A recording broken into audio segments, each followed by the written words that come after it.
제가 들었던 말 중에 우픈 말은 부부가 가장 사이좋게 지내는 방법은 같이 안 사는 것이고 원수는 외나무 다리에서 만나는 게 아니라 회사에서 만난다, 이런 말들을 사람들이 하는 거를 들었는데 너무 힘드시죠? 사회생활. 더군다나 그 회사라는 곳은 동호회 이런 게 아니잖아요. 뭐 쉽게 관두거나 나오거나 기분 나쁘다고 이렇게 딱 쳐낼 수 있거나 이제 이런 게 아니다 보니까 굉장히 어려운 것 같습니다. 그래서 이런 생각 드는 것 같아요. 아, 좀 쉽게 살면 안 돼. 아, 왜 나만 손해봐야 돼? 나도 양아치고 싶다. 막 이런 생각을 우리가 이제 하게 되는 순간이 있죠. 그리고 양아치들 보니까 아주 잘 먹고 잘 살던데? 이런 생각을 한번 해보신 분들을 위해서 준비했습니다. 회사 내 진상 대처법. 잘 알고 계시면 위기의 순간에 여러분을 지켜줄 겁니다.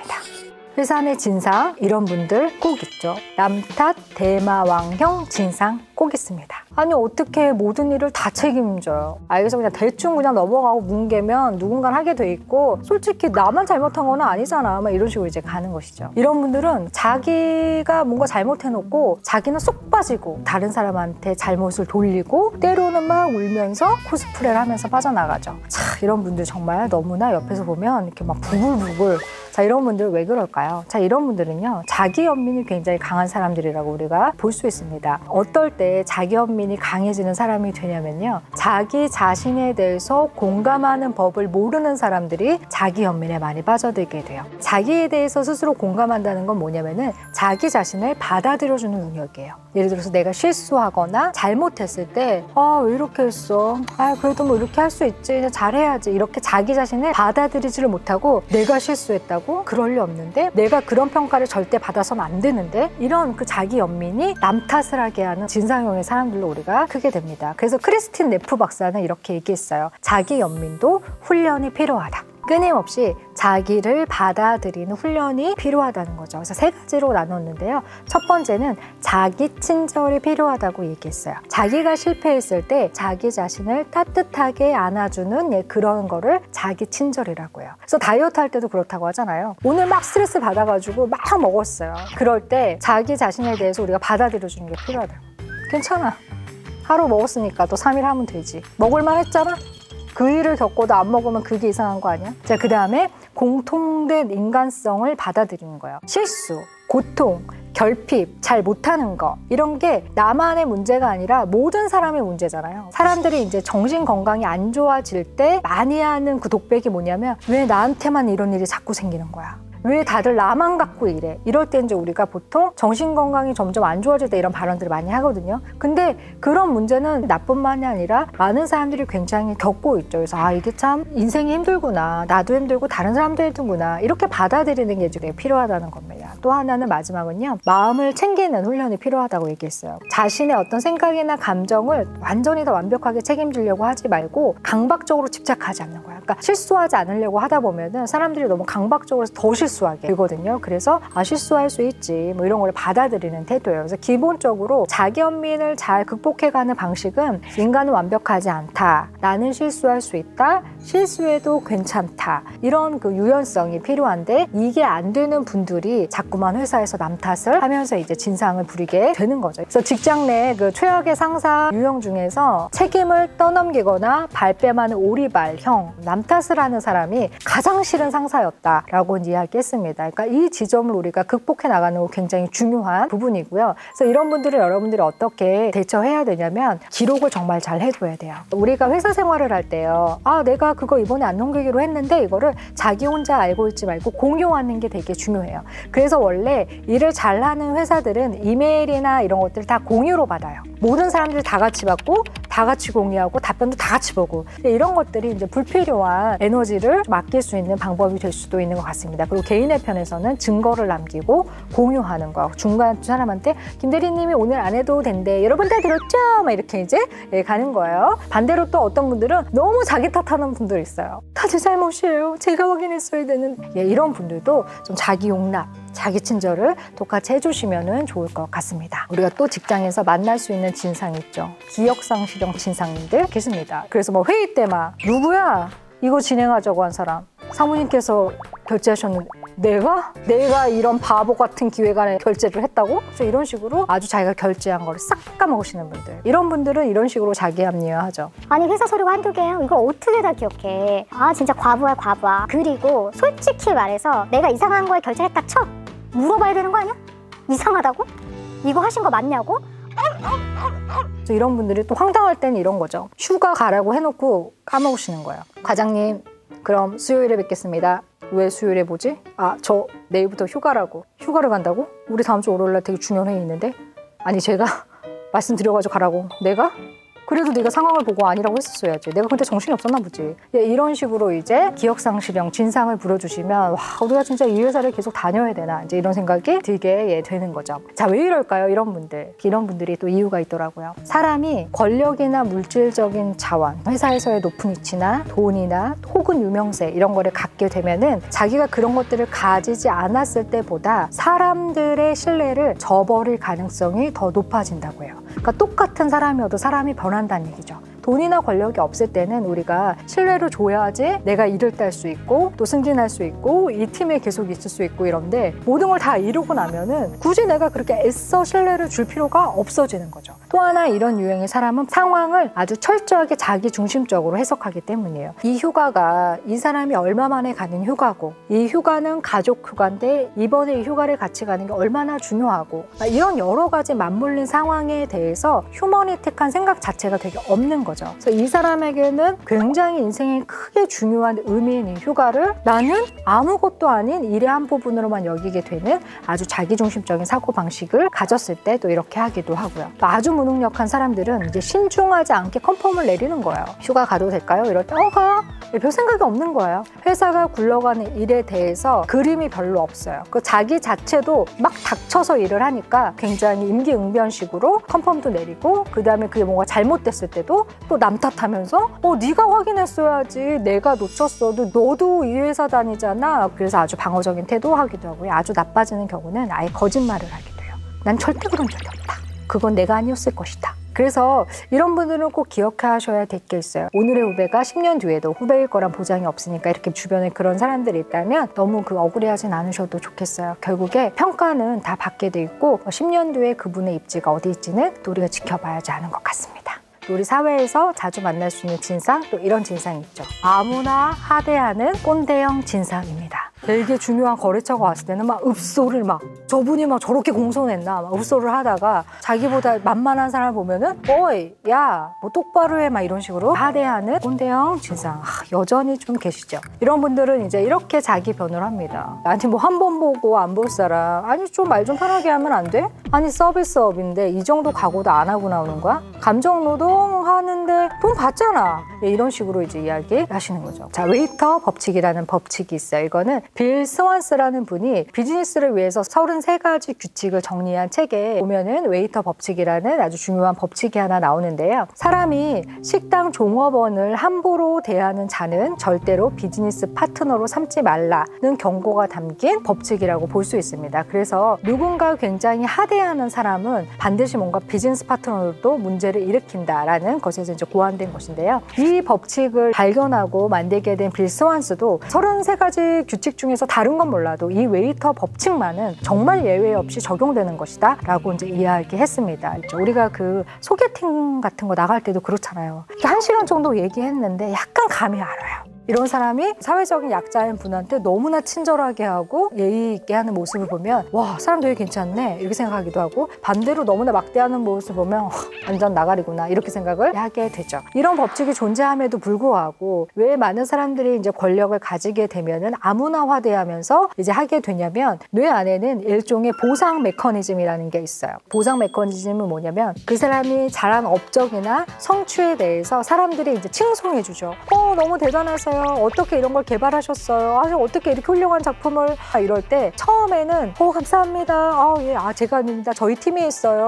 저 혼자만 이룬 게 아닌데 이 모든 영광을 많은 사람들에게 돌릴 거예요. 이렇게 하지만 이 CEO들이 시간이 지나면서 점점 올라갈수록은 이제 이런 칭찬들이 굉장히 약간 무뎌지면서 굉장히 과도하고 더 격해지는 긍정적인 피드백에만 보상을 받는다라고 느끼고 당연히 내가 그런 칭송을 받을 만하다라는 둔감한 상황이 사로잡히게 된다는 거예요. 이런 현상이 계속해서 반복되면은 우리가 인정 중독에 빠진다고 해요. 인정 욕구가 굉장히 증가하니까 이전에 받았던 정도의 어떤 칭찬과 칭송으로는 만족하지 못하게 되는 거죠. 그래서 더 높은 수준의 존중감, 칭찬, 경외심 이런 것들을 받고 싶은 욕구가 더 강해지기 때문에 그거의 역효과로 나타난다고 볼 수가 있겠습니다. 이런 진상 또 있죠. 절대 사과 안 하는 노 매너형 진상 있습니다. 야, 미안한 거 그걸 꼭 말로 해야 알아? 이러면서 절대로 미안하다는 말을 안 하는 그런 진상들 우리 주변에 있습니다. 사람들은 미안해라는 것을 루저의 언어로 생각하는 경향이 있죠. 사람이 미안해 하면은 그 순간 내가 굽히고 들어가는 거라고 생각해요. 그래서 내가 패배했어.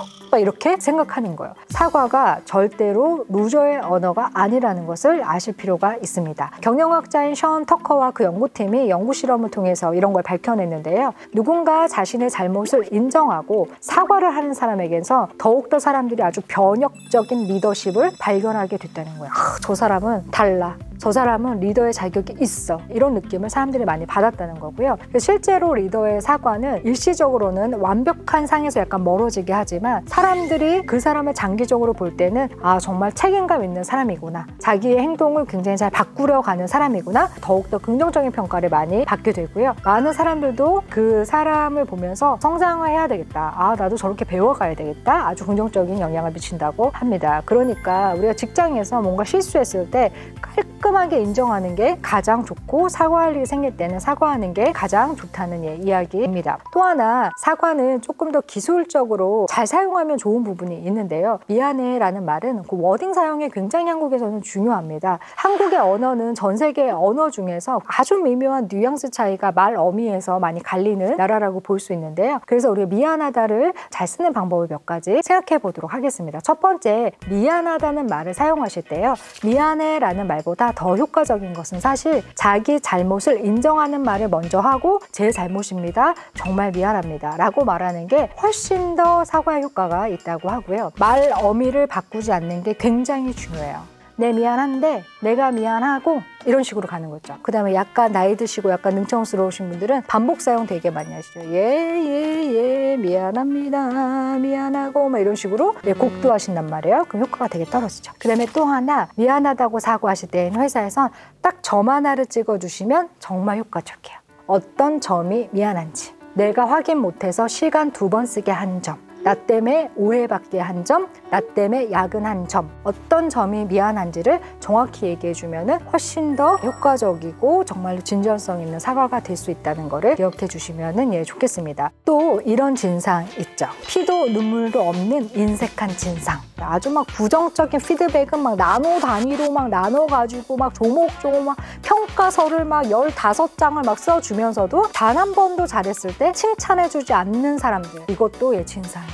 자, 이런 분들 하나는 알고 둘은 모르는 분들이다 라고 저는 정말 말씀드리고 싶은데요. 사람의 심리를 이렇게 다 억누르고 무시하면 우리가 좋은 결과를 내기를 쉽지 않아요. 결국 회사의 목적은 뭐예요? 회사의 목적은 성과를 내는 것이죠. 성과를 내고 이윤을 창출하고 선순환이 계속되는 게 기업의 굉장히 중요한 목적인데요. 여기서 인력을 사용하고 인재들을 잘 사용하는 측면에서 칭찬의 효과를 굉장히 잘 사용하는 거는 기업에서도 전략적인 측면으로 굉장히 중요하죠. 칭찬에 인색한 기업은 굉장히 마이너스가 될 수 있습니다. 여러분 한 번쯤 들어보셨죠? 피그말리온 효과라는 효과가 있습니다. 긍정적인 기대나 관심이 그 사람에 굉장히 좋은 영향을 미치는 효과를 말하는데요. 그래서 반대로는 우리가 스티그마 효과가 있죠. 굉장히 부정적으로 그 사람을 딱 낙인을 딱 찍고 되면 실제로 그 사람이 점점 더 낙인 찍힌 것 같은 그 행동을 하게 되는 거예요.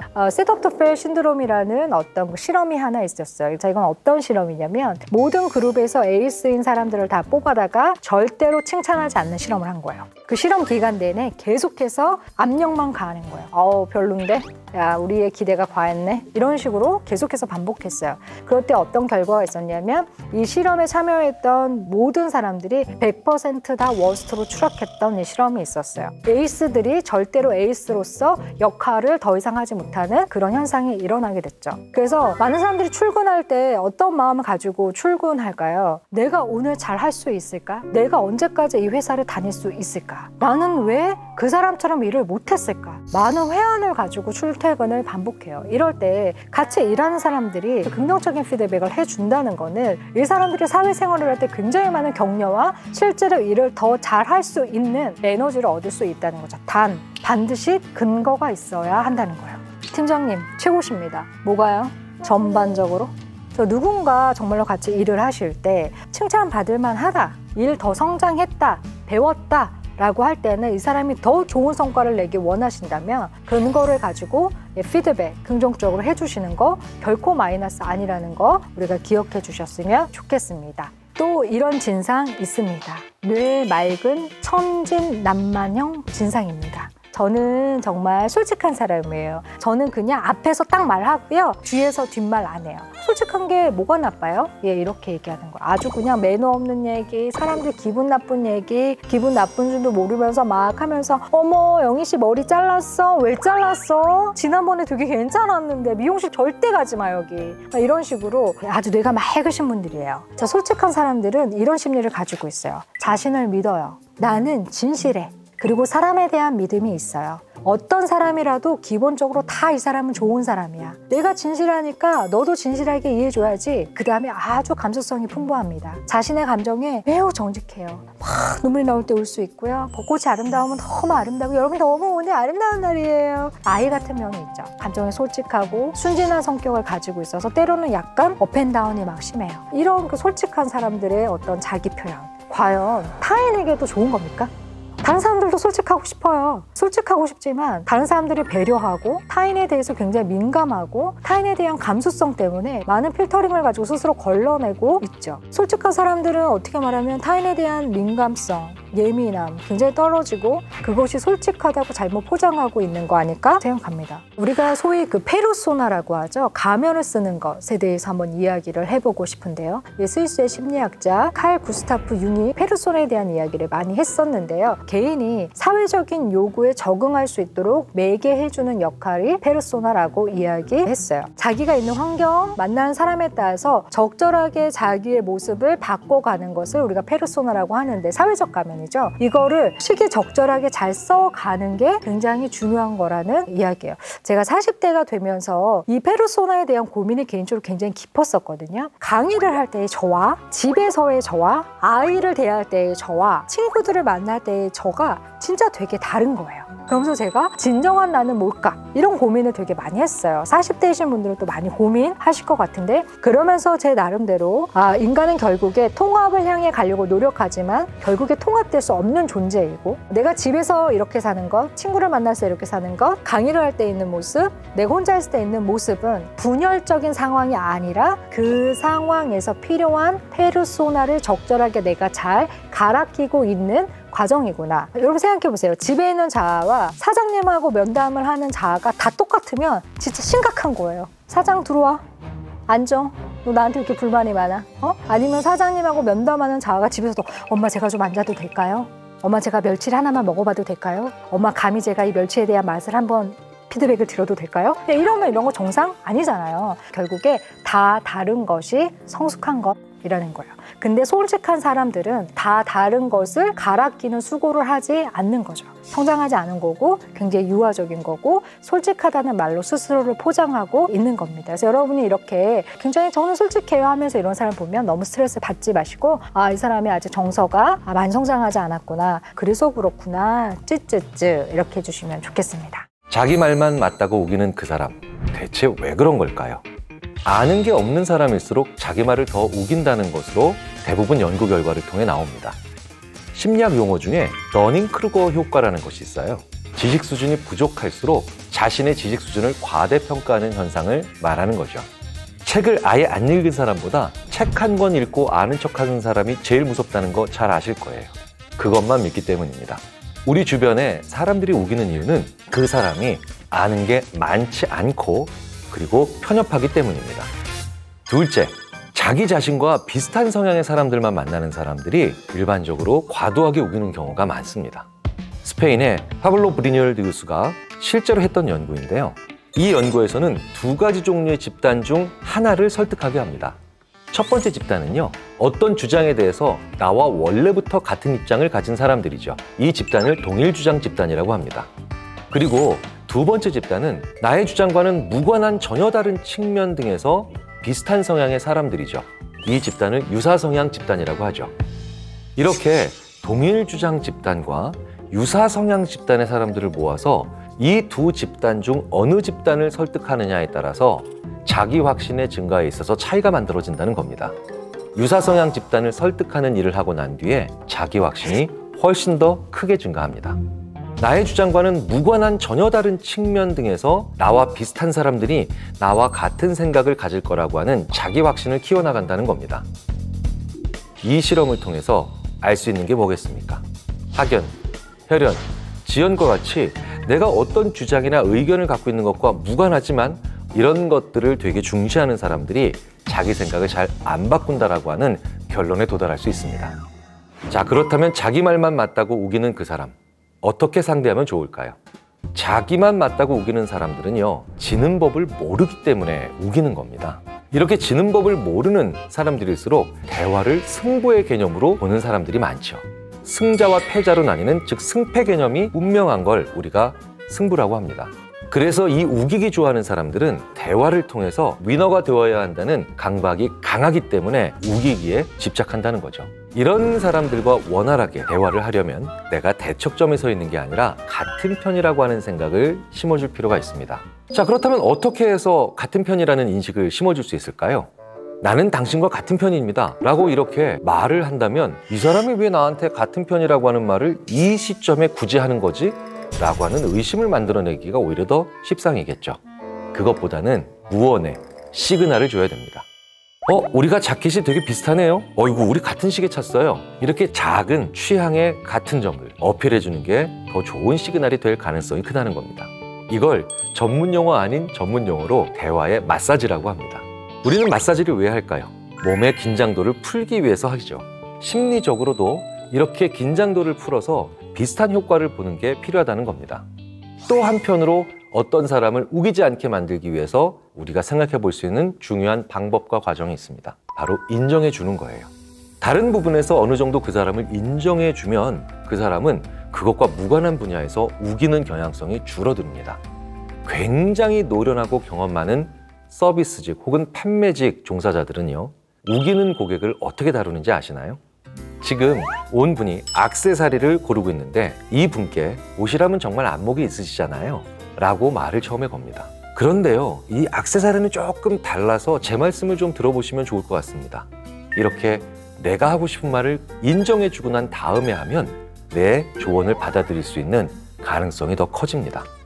회사라면 또 이렇게 할 수 있겠죠. 부장님께서 이 문제에 대해 최고 권위자시지 않습니까? 그래서 드리는 말씀인데요 라고 하면서 먼저 치고 들어가는 거예요. 최고 권위자라면 어떻게 해야 되나요? 정상적이라면 권위를 가지고 있는 사람이기 때문에 기본적으로 여러 가지 의견을 존중하고 취합해야 한다는 말이 깔린다는 거예요. 그 사람에게 다른 무언가를 인정해 줘야만 그 사람이 우기기를 그만하게 만드는 방법이 보인다는 겁니다. 전 가끔 이런 장면들을 봅니다. 회사에서 죽어라 우기는 우기기 대왕이 동창회를 오니까요, 그렇게 우기는 성향이 없어지는 걸 본 적이 있어요. 반대로 동창회에서 만나면 죽어라 우기는 이 친구가 회사의 동료들의 얘기를 들어보면 전혀 그런 사람이 아니라고 하는 얘기를 하는 적이 또 많습니다. 무슨 얘기일까요? 모든 장면에서 매번 우기기를 열심히 하는 우기기 대왕은 의외로 많지 않다는 거예요. 저 사람이 나한테 와서 우기기를 계속한다는 것은 내가 저 사람을 내 앞에서 많이 지게 만들었기 때문일 가능성이 크다는 겁니다. 그런 사람을 우기기 대왕이 아닌 심리적인 위너로 만들어줘야 될 필요가 있죠. 고려대학교 심리학과 허태균 교수님이 말했던 한국인의 한턱 문화가 바로 여기서 떠오르더라고요. 한턱 낸다는 건 외국인들의 눈으로 보면 또 다른 의외의 하나의 뜻이 더 있다는 얘기를 합니다. 저도 그래서 외국인 교수한테 물어봤어요. 한턱 낸다라는 얘기, 그분은 이렇게 얘기하더라고요. 한국 사람이 내가 오늘 한턱 낸다 라는 건 오늘 내가 주인공이니까 누구도 내 주인공 자리를 빼앗지 말라는 뜻이라고 합니다. 오히려 외국인의 눈으로 보니까 그 본질이 더 잘 보였던 거죠. 우기기 대왕이 주인공이 되면 주인공은 그 판을 유지해야 되잖아요. 판을 깨면서까지 우긴다? 이런 행동은 잘 안 나오게 되었습니다. 자, 그렇다면 그 자리에서 그 사람을 주인공으로 한번 만들어 주실 필요가 있다는 거예요. 그렇게 주인공을 만들어주고 그 사람을 위너로 만들어 주었는데도 우긴다면 그건 그 사람의 심각한 문제일 가능성이 크죠. 자기 말만 맞다고 우기는 어떤 사람이 있다면 한 번쯤은 그 사람만의 문제가 아닌 우리 사회 전체의 문제가 아닐까 생각을 해볼 필요가 있습니다. 자기 말은 틀릴 수가 없다라고 생각한다는 건 결과적으로 다양한 가치를 인정하기 힘든 사람이란 뜻이 되거든요. 그리고 다양한 가치를 인정하기 어려운 사람들은 은연중에 정답은 하나이다 라고 생각하는 사람들일 가능성이 높습니다. 정답이 하나니 내가 생각하는 답이 정답이면 남의 것은 당연히 틀릴 수밖에 없고 따라서 인정할 수 없게 되겠죠. 정답이 하나라고 생각하는 사람들의 특징을 파보면 답은 의외로 간단해집니다.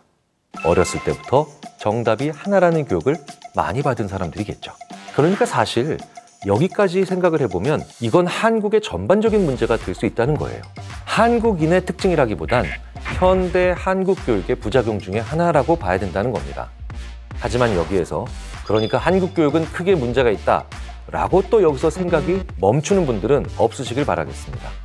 왜냐하면 이게 우리나라 교육계의 잘못이냐? 아니라는 거죠. 교육은 그 사회의 그 시대의 보편적 요구를 반영하는 것이 교육입니다. 사회가 정답이 하나라고 생각하면 교육은 그걸 따라갈 수밖에 없어요. 그러니까 이 현상은 더 근본적으로 들여다보면 우리 사회의 보편적인, 즉 우리의 잘못이라는 거죠. 답이 하나여야 되는 사람들은 답이 여러 개이면 못 견디는 사람들이라는 겁니다. 여러 개의 답을 생각하는 것이 고통스러운 사람들은 생각을 즐기지 않는 사람들이라고 심리학자들은 말합니다. 빨리 대답하면 보상받는 사람들이 자기 생각을 못 바꾸는 사람으로 이어진다는 거예요. 회의 시간에 무엇을 물어봤는데 곰곰이 생각해보고 좀 시간을 주십시오 라고 하는 사람들은 우리가 비난하기 십상입니다. 그러면 우리도 우기는 사람들 만드는 거고 정답이 하나이고 빨리 하는 게 정답이다라는 생각을 자꾸 심어주는 거죠. 그러니까 우리가 스스로가 바뀌지 않는 이상 자기만 맞다라고 말하는 사람의 수를 줄이는 것이 어렵다는 겁니다. 대화를 할 때 우리는 늘 무언가 의견을 내기를 원합니다. 하지만 의견 없음도 의견이다라는 걸 받아들여야만 합니다. 어떤 사안을 물을 때요. 찬성하십니까? 반대하십니까? 모릅니까? 그러면 모릅니다라고 대답하는 사람은 없습니다. 그런데 똑같은 그 주장을 주고 찬성하십니까? 반대하십니까? 그리고 세 번째를 모른다가 아닌 의견이 없으십니까? 라고 물어보면 의견 없음에 표시하는 분들이 훨씬 더 많이 나오더라는 거예요. 사실 우기는 사람 중에는 그 순간 자기의 의견이 없지만 한쪽을 선택해야 할 때 그런 모습을 보이는 경우가 많습니다. 그러니까 먼저 의견이 있는가를 물어봐 주시고 알아보셔야 돼요. 그리고 만약 의견이 없다고 하면 그것도 하나의 의견입니다 라고 인정해 주셔야 돼요. 그리고 의견이 없다면 우기지 않고 자기의 생각을 소신 있게 말할 수 있는 다른 주제의 이야기로 바꾸는 것, 이게 좋은 대화입니다. 항상 찬성이냐 반대라고 하는 아니면 넌 모르는 거다라고 하는 무례한 대화를 우리가 그 사람들한테 먼저 제공하지 않았는가를 생각해 볼 필요가 있습니다.